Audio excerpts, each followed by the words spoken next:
नमस्कार साथियों। वर्तमान में जितनी भी सरकारी योजनाएं संचालित हैं उन सब की जानकारी प्रदान करने तथा उनका लाभ आपको मिल सके, इसी उद्देश्य से यह वीडियो बनाया गया है। अतः इन सभी योजनाओं का लाभ उठाने हेतु वीडियो को पूरा जरूर देखें और अभी तक इस चैनल को सब्सक्राइब नहीं किया है तो इसको सब्सक्राइब जरूर करें। पेंशन लेने वाली विधवा महिला, नाता जाने वाली माँ के बच्चे और विकलांग महिला पुरुष के बच्चे अगर वो स्कूल जाते हैं तो उनके बच्चों को पालने के लिए सरकार अनाथ बच्चे जिनकी उम्र 0 से लेकर के 6 साल तक हों, ऐसे बच्चों को 1500 रुपये और 6 से लेकर के 18 साल तक के बच्चों को 2500 रुपये प्रति माह दिए जाते हैं। अन्य श्रेणी के बच्चे जिनकी उम्र 0 से लेकर के 6 साल तक है उनको 500 रुपये और 6 से लेकर के 18 वर्ष तक के बच्चों को 1000 रुपये मिलते हैं। वो मिलते हैं पालनहार योजना के माध्यम से। इसका लाभ लेने के लिए आपको पालनहार योजना में आवेदन करना होगा। किसानों और छोटे कारोबारियों के हित में मोदी सरकार ने लिया ऐतिहासिक फैसला। प्रधानमंत्री किसान पेंशन योजना को केंद्रीय कैबिनेट ने मंजूरी दे दी है। सभी छोटे और लघु किसानों को 60 वर्ष की आयु के बाद मिलेगी न्यूनतम 3000 रुपये की प्रतिमाह पेंशन। पेंशन पाने वाले की मृत्यु हो जाने पर उसके पति और पत्नी को, पति या पत्नी दोनों में से किसी एक को 50% पेंशन प्रदान की जाएगी। छोटे दुकानदारों या स्वरोजगारियों को भी 60 वर्ष की आयु के बाद मिलेगी 3000 रुपये प्रतिमाह पेंशन। ई श्रम कार्ड से आपको कौन कौन से लाभ मिलेंगे और आप इसे किस प्रकार से बना सकते हैं। देखिए, ई श्रम कार्ड एवं रोजगार मंत्रालय भारत सरकार के द्वारा साल 2022 में जिनके कार्ड बन चुके हैं उन सब को भत्ता प्रदान करेगी। यह कार्ड स्टेट गवर्नमेंट से अलग हैं, वह इसका राज्य सरकार या इसके समान प्रचलित कोई भी स्कीम में किसी भी मायने में बराबर नहीं है। देखिए, जिसके पास श्रम कार्ड है उसको कौन कौन से लाभ मिलते हैं। छात्रवृत्ति मिल सकती है, आर्थिक सहायता मिलेगी उसको, पीएम आवास में पक्का मकान उसको इस कार्ड के माध्यम से मिलेगा, देश की सभी सरकारी योजनाओं का लाभ उसको मिलेगा, राशन मिलेगा, बिना ब्याज लोन मिलेगा और सुरक्षा बीमा योजना का भी लाभ उसको इस कार्ड के माध्यम से दिया जाएगा। इस कार्ड को बनाने के लिए कौन कौन सी पात्रताएं हैं। देखिए, आयु 16 से लेकर के 59 वर्ष के बीच में होनी चाहिए, आयकर दाता नहीं होना चाहिए, ईपीएफओ और ईएसआईसी का सदस्य नहीं होना चाहिए। इसके अलावा कौन कौन से दस्तावेज चाहिए आपको। आधार कार्ड, बैंक पासबुक, सक्रिय मोबाइल नंबर और पासपोर्ट साइज फोटो, ये आपको इस कार्ड बनाने के लिए जरूरी दस्तावेज हैं। श्रमिक हित में सदैव समर्पित है मोदी सरकार। श्रमिकों को पेंशन। असंगठित क्षेत्र के श्रमिकों के लिए प्रधानमंत्री श्रम योगी मानधन योजना को शुरू किया गया है। इसमें प्रत्येक श्रमिक को जिसकी आयु 60 वर्ष पूरी हो चुकी है तो 60 वर्ष पूरी होने के बाद में उसको 3000 रुपये प्रति माह न्यूनतम पेंशन उसको दी जाएगी। इसमें कचरा उठाने वाले, घरेलू कामगार, रिक्शा चालक, धोबी, खेतिहर मजदूरों को लाभ दिया जाएगा। और देखिए, पेंशन पाने के दौरान यदि लाभार्थी की मृत्यु होती है तो उसकी जो पेंशन है उस पेंशन की 50% धनराशि उसके जीवन साथी को पेंशन के रूप में दी जाएगी। यदि आप रोजगार की तलाश में हैं और अपना स्वयं का बिजनेस शुरू करना चाहते हैं लेकिन आपके पास में पैसे नहीं हैं और पैसे की वजह से आप अपना बिजनेस शुरू नहीं कर पा रहे हैं तो आपके लिए नई योजना है प्रधानमंत्री मुद्रा योजना। इस योजना में शिशु योजना के माध्यम से आपको स्टार्टअप बिजनेस के लिए 50,000 रुपये का लोन दिया जाता है। और किशोर योजना में यदि आप आवेदन करते हैं तो इसमें 50,000 से लेकर के 5 लाख तक का लोन आपको प्रदान किया जाता है। और इसके अलावा यदि आप तरुण योजना में आवेदन करते हैं तो इसमें आपको 3 लाख से लेकर के 1 करोड़ तक का लोन आपको प्रदान किया जाएगा। इसमें बिना गिरवी रखे यानी कि कोई भी डॉक्यूमेंट, कोई भी सिक्योरिटी आपको मनी नहीं रखनी पड़ेगी। नो गारंटर, किसी भी गारंटर की आवश्यकता इसमें नहीं है। अग्निवीरों को टैक्स में छूट। अग्निपथ योजना 2022 में पंजीकृत अग्निवीरों को अग्निवीर कॉर्पस फंड से प्राप्त भुगतान कर मुक्त होंगे। अग्निवीरों को उनके द्वारा या केंद्र सरकार के द्वारा उनके सेवानिधि खाते में किए गए योगदान पर कुल आय की गणना में कटौती की अनुमति दी जाएगी। आपकी बेटी के उज्जवल भविष्य के लिए सुकन्या समृद्धि योजना। यदि आपके परिवार में कोई बेटी है तो उसके लिए योजना महत्वपूर्ण है। आप इस योजना में अकाउंट जरूर खुलवाएं। इस योजना की महत्वपूर्ण विशेषताएं कौन कौन सी है। देखिए, भारत सरकार की बेटी बचाओ बेटी पढ़ाओ के अंतर्गत यह एक महत्वाकांक्षी योजना है। 10 वर्ष तक की आयु की अधिकतम 2 बेटियों का आप अकाउंट इसमें खोल सकते हैं। एक परिवार की 2 बेटियों का आप अकाउंट खोल सकते हैं और उसकी आयु कम से कम 10 वर्ष होनी चाहिए, 10 से ऊपर नहीं होनी चाहिए। केवल 14 वर्ष तक आप इसमें जमा कर सकते हैं और आपका जो अकाउंट है ये 21 वर्ष में परिपक्व हो जाएगा, यानी कि 21 वर्ष बाद में आप इसकी पूरी राशि निकाल सकते हैं। 18 वर्ष की आयु में 50% राशि आप निकाल सकते हैं। 18 वर्ष की आयु के बाद विवाह होने पर खाता बंद करने की भी सुविधा आपको प्रदान की जाती है। न्यूनतम 1,000 रुपये, न्यूनतम 250 रुपये और अधिकतम 15,000 यानी कि 1.5 लाख रुपये आप वार्षिक इसमें जमा कर सकते हैं। सभी बचत योजनाएं जो है ब्याज दर इसमें मिलने वाली है और धारा 80C के तहत इनकम टैक्स में छूट दी गई है। जो भी आपको खाता परिपक्व होने पर राशि मिलेगी उस राशि के ऊपर इनकम टैक्स नहीं लगेगा, बिल्कुल टैक्स फ्री है। सबका होगा स्वास्थ्य अच्छा। केंद्र सरकार के द्वारा लागू आयुष्मान भारत प्रधानमंत्री जन आरोग्य योजना एवं प्रदेश में संचालित स्वास्थ्य बीमा योजना को एकीकृत करके मुख्यमंत्री आयुष्मान आरोग्य योजना लागू की गई है। योजना के तहत अब कैंसर जैसी बीमारियां भी डे केयर पैकेज में सुविधा में शामिल की गई है। सड़क दुर्घटनाओं में जीवन रक्षा के लिए एडवांस लाइफ सपोर्ट भी एम्बुलेंस भी इसके माध्यम से संचालित की जाएगी। सबको शिक्षा के समान अवसर उपलब्ध कराने के लिए संकल्पबद्ध डबल इंजन सरकार। आर्थिक रूप से कमजोर वर्ग की जो बालिकाएं हैं, जो छात्र हैं, उनको स्कूल बैग, किताबें, यूनिफॉर्म उपलब्ध कराने के लिए 500 रुपये की सहायता उनको प्रदान की जाएगी। यानी कि कक्षा 1 से लेकर के 12वीं तक जितने भी छात्राएं हैं, जो छात्र हैं पढ़ रहे हैं स्कूल के अंदर, उन सभी को 500 रुपये सहायता के रूप में प्रदान किए जाएंगे स्कूल बैग, किताबें और यूनिफॉर्म परचेज करने के लिए। मुख्यमंत्री कन्यादान योजना, इस योजना में आवेदन करने पर आपको 31,000 रुपये की सहायता राशि प्रदान की जाती है। यदि आप अनुसूचित जाति, जनजाति एवं अल्पसंख्यक वर्ग के BPL परिवारों की 18 वर्ष या अधिक आयु की कन्याओं का विवाह करने पर आपको 31,000 रुपये दिए जाते हैं। इसके अलावा अंत्योदय परिवार, आस्था कार्डधारी परिवार, आर्थिक दृष्टि से कमजोर विधवा महिलाएं, विशेष योग्यजन व्यक्तियों, पालनहार में लाभार्थियों की कन्याओं तथा महिला खिलाड़ियों के विवाह पर 21,000 रुपये की सहायता राशि प्रदान की जाती है। और इसके अलावा यदि कन्या 10वीं पास है तो उसको 10,000 रुपये अतिरिक्त दिए जाएंगे और यदि वह स्नातक पास हैं तो उसको 20,000 रुपये की अतिरिक्त सहायता प्रदान की जाती है इस योजना के माध्यम से। प्रधानमंत्री विश्वकर्मा योजना, पारंपरिक शिल्पकारों और कारीगरों को सहायता देने के लिए ये केंद्रीय योजना है। देखिए इस योजना का लाभ कौन कौन ले सकते हैं। कारपेंटर, नाव बनाने वाले, अस्त्र बनाने वाले, लोहार, ताला बनाने वाले, हथौड़ा और टूलकिट निर्माता, सुनार, कुम्हार, मूर्तिकार, मोची, राजमिस्त्री, इसके अलावा डलिया, चटाई, झाड़ू बनाने वाले और पारंपरिक गुड़िया बनाने वाले और खिलौना बनाने वाले, नाई, मालाकार, धोबी, दर्जी और मछली का जाल बनाने वाले इस योजना का लाभ ले सकते हैं।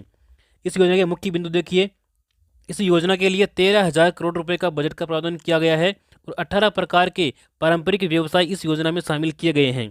शिल्पकार और कारीगरों को प्रमाण पत्र भी दिया जाता है और ID कार्ड के जरिए उनको पहचान दी जाती है। पहले चरण में आपको 1 लाख रुपये दिए जाएंगे और दूसरे चरण में आपको 2 लाख रुपये दिए जाएंगे। इस प्रकार से आपको कुल मिलाकर के 3 लाख रुपये की सहायता दी जाएगी, वो भी मात्र केवल 5% की ब्याज दर के ऊपर। योजना के तहत मिलेगा कौशल विकास प्रशिक्षण, यानी कि आपको पहले सिखाया जाएगा और उसके बाद में आपको औजार खरीदने के लिए साथ में आपको 18,000 रुपये की सहायता राशि भी दी जाएगी।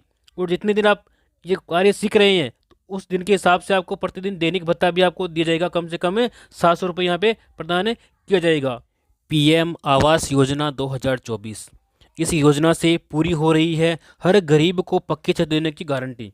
जहाँ साथियों जिसके भी पक्के मकान नहीं है वो इस योजना में आवेदन करके अपना मकान बना सकते हैं। इस मकान बनाने के लिए आपको इस योजना के माध्यम से 2,50,000 की सहायता प्रदान की जाती है। और इसी क्रम में PM आवास ग्रामीण के लिए 3.24 करोड़ लाभार्थियों का पंजीकरण इस योजना में हो चुका है। PM आवास योजना ग्रामीण के तहत 2.95 करोड़ से अधिक मकान स्वीकृत और 2.55 करोड़ रुपए पूरे हो चुके हैं। तो आज इस योजना में अपना आवेदन करें और अपना पक्का मकान के लिए 2.5 लाख रुपए प्राप्त करें। यदि आप सिलाई करते हैं, अगर आपको सिलाई मशीन चाहिए तो आपको प्रधानमंत्री विश्वकर्मा योजना में आवेदन करना होगा। इस योजना में महिलाओं को सिलाई मशीन खरीदने के लिए उनके बैंक खाते में 18,000 रुपये प्रदान किए जाते हैं। पहले मिलते थे 15,000 रुपये, अब मिलते हैं 18,000 रुपये। यदि आपकी उम्र 18 से लेकर के 40 वर्ष के मध्य में है तो आप इस योजना का लाभ ले सकते हैं। इसके लिए आपको राशन कार्ड, बैंक डायरी, आधार कार्ड और फोटो, ये दस्तावेज आपको अनिवार्य रूप से चाहिए होंगे। युवाओं के लिए रोजगार। प्रदेश के युवाओं को रोजगार देने हेतु आगामी वर्ष में होगी लगभग 70,000 पदों पर भर्तियां। दीनदयाल उपाध्याय ग्रामीण कौशल्य योजना एवं मुख्यमंत्री कौशल विकास योजना के तहत युवक और युवतियों को निःशुल्क कौशल प्रशिक्षण प्रदान किया जाएगा इस योजना के माध्यम से। डबल इंजन सरकार में देखिए, पीएम किसान सम्मान निधि राशि बढ़ाकर के 6,000 से बढ़ाकर 8,000 रुपये की गई है और आने वाले समय में इसको 12,000 किया जाएगा। गेहूं के न्यूनतम समर्थन मूल्य 2,275 रुपये पर 125 रुपये अतिरिक्त बोनस प्रदान किया जा रहा है। 33 लाख किसानों को निःशुल्क बीज भी दिया जा रहा है। 50,000 से ज़्यादा किसानों को सोलर पंप स्वीकृति दी जा चुकी है। खेतों में फार्म पॉन्ड बनाने पर किसानों को मिलेगा 1,35,000 रुपये तक का अनुदान। इसके लिए कौन कौन से किसान पात्र हैं, देखिए, उन किसानों के पास में न्यूनतम 0.3 हेक्टेयर एवं संयुक्त खातेदारी की स्थिति में एक स्थान पर न्यूनतम 0.5 हेक्टेयर की कृषि भूमि होना अनिवार्य है। वही किसान इस योजना में जो है फार्म पॉन्ड के लिए आवेदन कर सकते हैं। आवेदन का माध्यम, आप इसमें आवेदन ऑनलाइन कर सकते हैं, जैसे राज्य किसान साथी पोर्टल, इससे भी कर सकते हैं, या फिर ई मित्र के माध्यम से भी इसमें आवेदन आप कर सकते हैं। इसके बाद में हम बात करेंगे अन्नदाता को संबल प्रदान करने के लिए प्रतिबद्ध राज्य सरकार, यानी कि 200 करोड़ रुपए की लागत से राजस्थान एग्रीकल्चर इंफ्रा मिशन की शुरुआत की गई है, जिसके अंतर्गत देखिए, फसलों की सुरक्षा के लिए आपको खेतों की तारबंदी करने के लिए 50,000 रुपये तक की सहायता किसानों को दी जाएगी। इसके अलावा 33 लाख किसानों को मिलेगी श्री अन्न सहित उच्च गुणवत्ता के निःशुल्क खाद बीज। इसके अलावा कृषि उपकरण उपलब्ध कराने के लिए 500 कस्टम हायरिंग सेंटर्स की स्थापना की जाएगी। शिक्षित राजस्थान, विकसित राजस्थान। देखिए, कक्षा 1 से 8 तक के समस्त विद्यार्थियों को तथा कक्षा 9 से 12वीं तक की कक्षा छात्राओं को स्कूल बैग, किताबें, यूनिफॉर्म के लिए प्रति विद्यार्थी 1,000 रुपये की सहायता प्रदान की जाएगी। यानी कि 1 से लेकर 8वीं तक के समस्त बालकों को और 9 से 12 तक के समस्त छात्राओं को 1,000 रुपये प्रदान किए जाएंगे। अल्प आय वर्ग, लघु किसान, सीमांत, बटाईदार किसान, खेतिहर श्रमिकों के बच्चों को मिलेगी निःशुल्क शिक्षा। गरीब परिवार की बालिकाओं को जन्म पर 1 लाख रुपए का सेविंग बॉन्ड प्रदान करने हेतु लाडो प्रोत्साहन योजना का शुरुआत किया गया। यानी कि जो पहले योजना थी राष्ट्रीय योजना, उसी योजना का एक विकसित रूप लागू किया गया है, जिसका नाम है लाडो प्रोत्साहन योजना। इस योजना में बालिकाओं को 1 लाख रुपए जन्म पर ही उनके नाम कर दिए जाएंगे एक सेविंग बॉन्ड के रूप में। दुग्ध क्रांति की ओर नए राजस्थान के बढ़ते कदम। गोपाल किसान क्रेडिट कार्ड योजना। देखिए, इस योजना के माध्यम से 1 लाख रुपए तक का ब्याज मुक्त अल्पकालीन ऋण मिलेगा। इस योजना के माध्यम से योजना के ऊपर 150 करोड़ रुपए का खर्च किया गया है। 20,000 डेयरी सहकारी समितियों की होगी स्थापना। किसानों को दूध की मिलेगी सही कीमत। ये सामाजिक सुरक्षा पेंशन पहले मिल रही थी 1,000 रुपये, जिसको बढ़ा करके 1,150 रुपये किया गया है, यानी कि 150 रुपये की इसमें वृद्धि की गई है।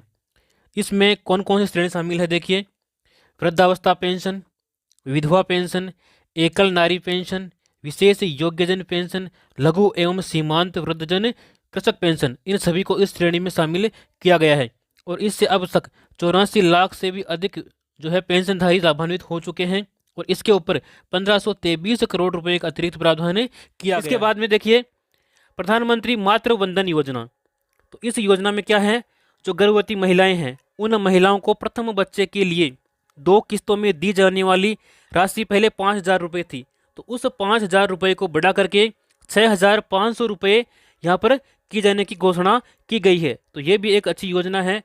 इसके बाद में हम बात करने वाले हैं वरिष्ठ जनों के लिए। देखिए, वरिष्ठ जनों को यात्रा की सुविधा प्रदान की गई है। तो इसके लिए 60 वर्ष से 80 वर्ष तक के जो वरिष्ठ नागरिक हैं उन नागरिकों को राज्य की सीमा में रोडवेज बसों के किराए में वर्तमान 30% की छूट दी गई है। तो इस 30% छूट को बढ़ा करके 50% उनको किया गया है। यानी कि जो 60 वर्ष से लेकर के 80 वर्ष तक के वरिष्ठ नागरिक हैं उनका रोडवेज बसों में 50%, यानी कि उनका आधा किराया ही लगने वाला है। श्रमिकों के लिए देखिए, 18 से 45 वर्ष आयु के श्रमिकों के लिए मुख्यमंत्री विश्वकर्मा पेंशन योजना लागू करने की घोषणा की गई है। इस योजना में 60 रुपये से लेकर के 100 रुपये तक आपको मासिक प्रीमियम देना होगा और 60 वर्ष की आयु पूर्ण होने के बाद में 2,000 रुपये प्रति माह आपको पेंशन दी जाएगी। यह पेंशन मुख्यमंत्री वृद्धजन सम्मान पेंशन योजना के अतिरिक्त आपको प्रदान की जाएगी। प्रधानमंत्री सूर्य मुफ्त बिजली योजना, तो इसमें देखिए योजना के अंतर्गत 1 करोड़ परिवारों के लिए घर पर सोलर पैनल लगवाने और हर माह 300 यूनिट तक मुफ्त बिजली उपलब्ध कराने की योजना को मंजूरी दी गई है। यानी कि आप अगर अपने घर के ऊपर सोलर पैनल लगवाते हैं तो आपको प्रति माह 300 यूनिट तक मुफ्त बिजली प्रदान की जाएगी। इस योजना में केंद्रीय और वित्तीय सहायता देखिए, अगर आप 1 किलोवाट का सोलर पैनल लगवाते हैं तो आपको 30,000 रुपये की सब्सिडी प्रदान की जाएगी। यदि आप 2 किलोवाट का पैनल लगवाते हैं तो इसमें आपको 60,000 रुपये की सब्सिडी दी जाएगी। और इसके अलावा यदि आप 3 किलोवाट का सोलर पैनल लगवाते हैं तो आपको 78,000 रुपये की सब्सिडी प्रदान की जाएगी। इस योजना के अंतर्गत लखपति दीदी योजना की शुरुआत की गई है। इस योजना में महिलाओं में कौशल विकास कर उनकी सालाना आमदनी को 1 लाख रुपए तक बढ़ाने का प्रावधान किया गया है इस योजना में। और इस योजना के अंतर्गत प्रदेश की 11,24,000 महिलाओं को अगले 3 वर्ष तक, यानी कि 3 वर्ष में चरणबद्ध रूप से लखपति दीदी बनाने का लक्ष्य रखा गया है। 2.80 लाख से भी अधिक महिलाएं इस योजना में, इस श्रेणी में आई है जो लखपति योजना के माध्यम से उनको लाभ दिया जाएगा।